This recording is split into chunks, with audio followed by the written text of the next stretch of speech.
Madam గారు, Janu madam. ఏంటి Vaikuntham? Madam, మీకు ఒక విషయం అర్జెంటుగా చెప్పాలి మేడం. ఏంటి వైకుంఠం? అది వైకుంఠం ఏదో చెప్పాలన్నా? అదే మేడం, జై సార్ గురించి. జై సార్ ఇంట్లో లేరు కదా? ఇక్కడే కాదు మేడం, ఎక్కడా లేరని నా డౌటు.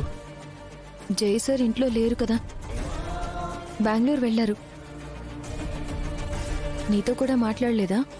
లేదు మేడం, సార్ బెంగళూరుకి వెళ్ళలేదు మేడం. వెళ్ళలేదా? నేను ఆఫీస్కి గెస్ట్ హౌస్ కూడా ఫోన్ చేసి కనుక్కున్నాను మేడం.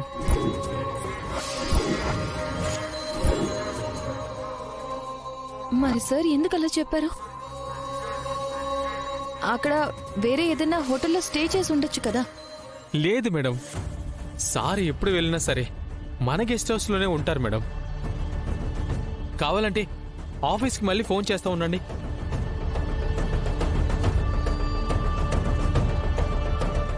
హలో సార్, చెప్పండి వైకుంఠం గారు. ఏం లేదండి, జై సార్ అక్కడ ఆఫీస్కి ఏమైనా వచ్చారా? రాలేదండి. ఇందాక కూడా మీరు కాల్ చేసినట్టున్నారు. అవును సార్. పోనీ అక్కడ ఈ మధ్య 1 వీక్ మీటింగ్స్ ఏమైనా షెడ్యూల్ అయ్యాయా? అలాంటిది ఏమీ లేదండి.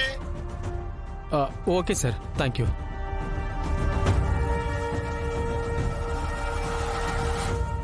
మరి జై సార్ మెసేజ్ చేసి బెంగళూరు వెళ్ళాను, ఇంపార్టెంట్ మీటింగ్స్ ఉన్నాయి, రావడానికి టైం పడుతుంది, నువ్వేం కంగారు పడకు అని చెప్పారు. దీని వెనకాల మొత్తం ఆ విశ్వాగాడే ఉన్నాడు మేడం. ఇదంతా వాడే చేస్తున్నాడని నిజమేంటో మీకు తెలిసేలాగా చెయ్యాలనుకున్నాను, కానీ ఈ విషయం మీకు చెప్పలేను మేడం. ఏంటి వైకుంఠం ఇదంతా? సార్ నాతో అబద్ధం చెప్తున్నారా?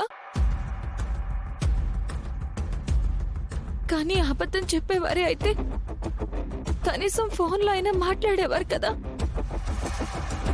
అంటే సార్కి ఏమైనా అయ్యుంటుందా?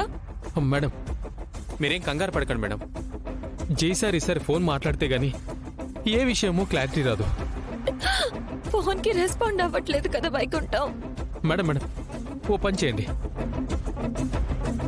మీకు ఎప్పుడు ఫోన్ రెస్పాండ్ అయినా సరే వీడియో కాల్ చేయమని చెప్పండి.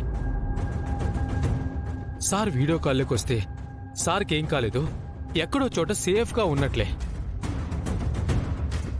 అలా కాదని వీడియో కాల్లోకి రాకుంటే సార్ ఏదో ప్రాబ్లంలో ఉన్నట్టే కదా మేడం.